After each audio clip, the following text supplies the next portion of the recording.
आजाद भारत के 76वें वर्ष की वर्ष कुंडली दे रही है बड़े खतरे का संकेत। हो सकती है कोई बड़ी तबाही।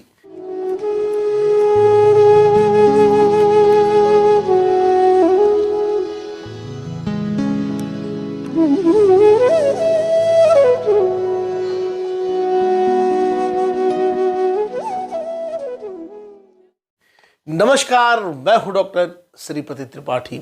भारत विविध संस्कृतियों, धर्मों और भाषाओं का देश है। इसके 28 अलग अलग राज्य हैं और प्रत्येक राज्य की अपनी अनूठी परंपराएं, भाषाएं और व्यंजन हैं। देश में हिंदू, इस्लाम, सिख, बौद्ध, जैन और ईसाई धर्म सहित धर्मों का मिश्रण है। यहाँ सभी सामंजस्यपूर्ण रूप से सह अस्तित्व में है।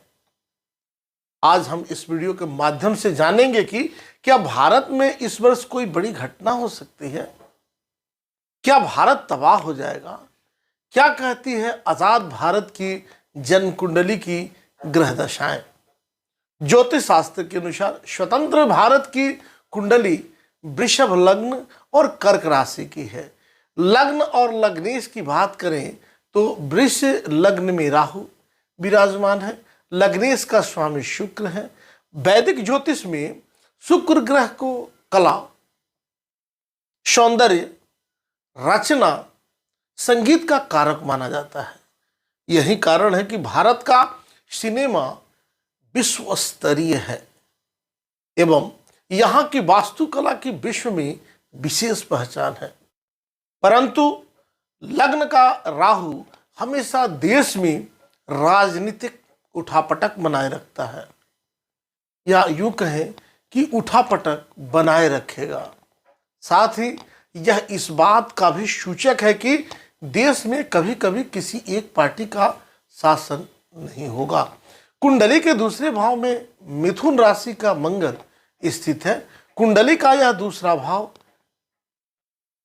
दिशाओं से भारत की उत्तरी पश्चिमी दिशा को दर्शाता है।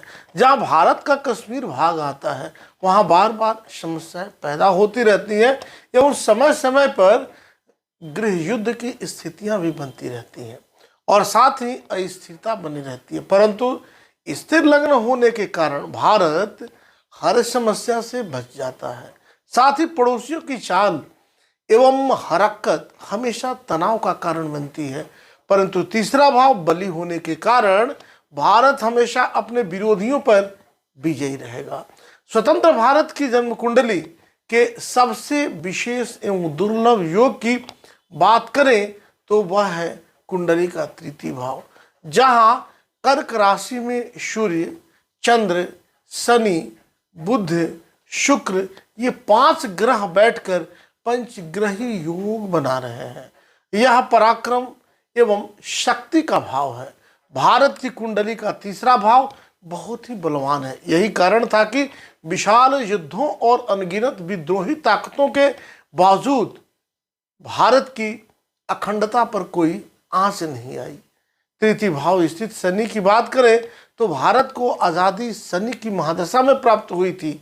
शनि की महादशा भारत के लिए शुभ फलदायी रही।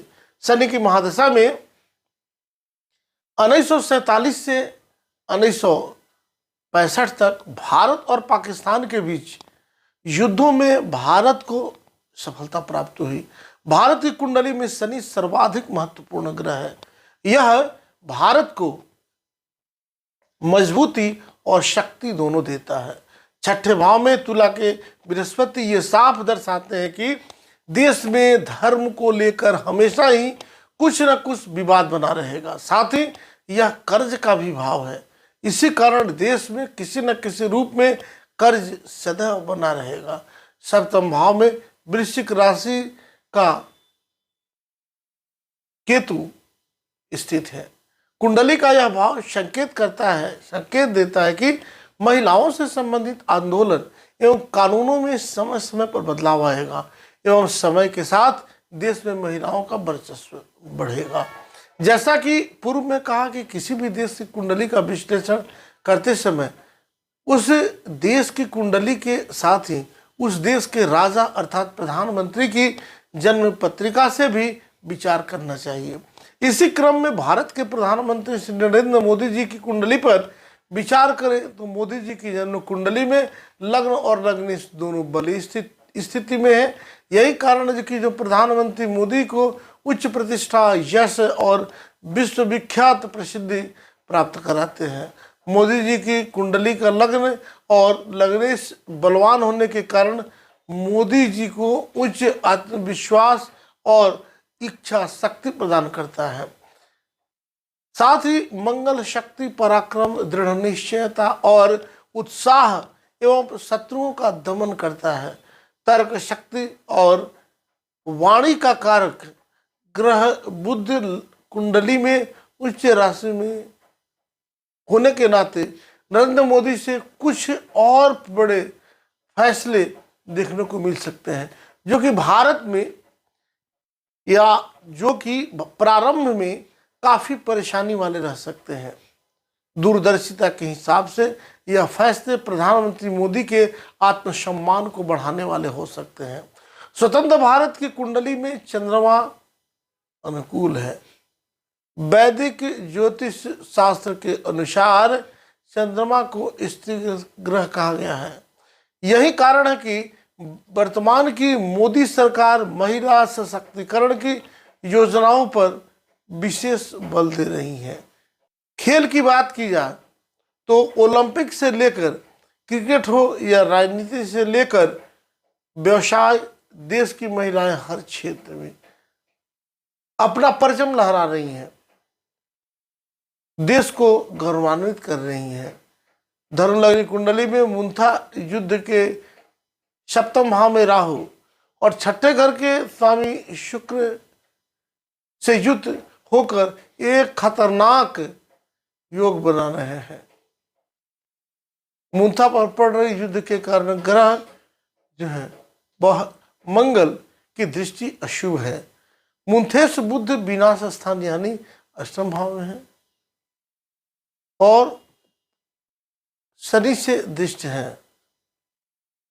इन सब योगों के साथ आजाद भारत की कुंडली में चल रही गुरु में शनि की योगनी दशा देश के लिए युद्ध के योग निर्माण कर रही है।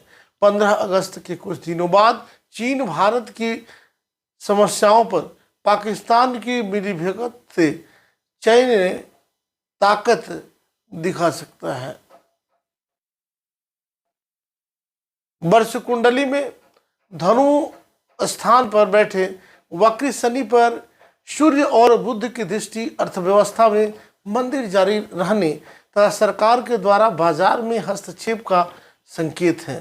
सूर्य और बुध पर शनि की दृष्टि वित्तीय बाजार में गिरावट तथा सोने में तेजी जारी रहने का संकेत है।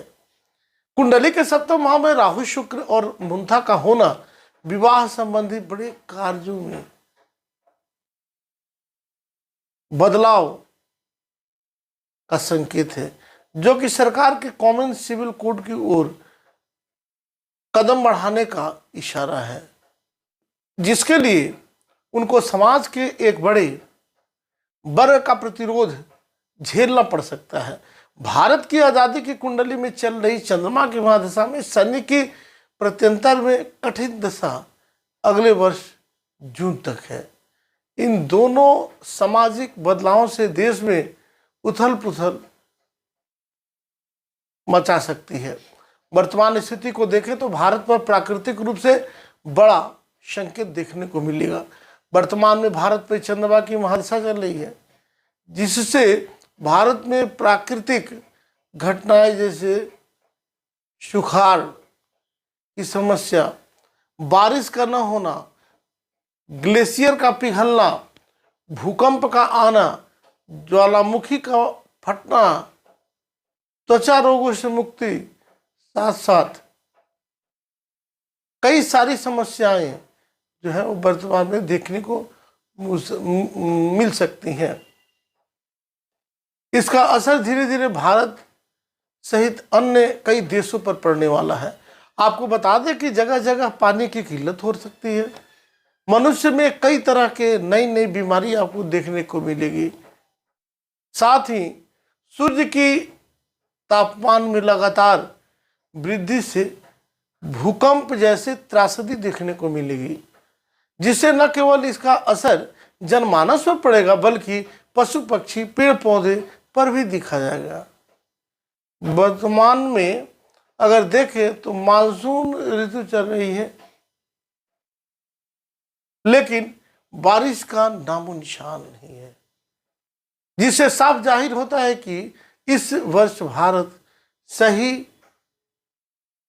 कई अन्य देशों पर इसका बुरा प्रभाव, दुष्प्रभाव देखने को प्राप्त होगा। अभी तक आपने इस चैनल को सब्सक्राइब नहीं किया है तो सब्सक्राइब करें, शेयर करें, कमेंट्स करें। तब तक के लिए नमस्कार।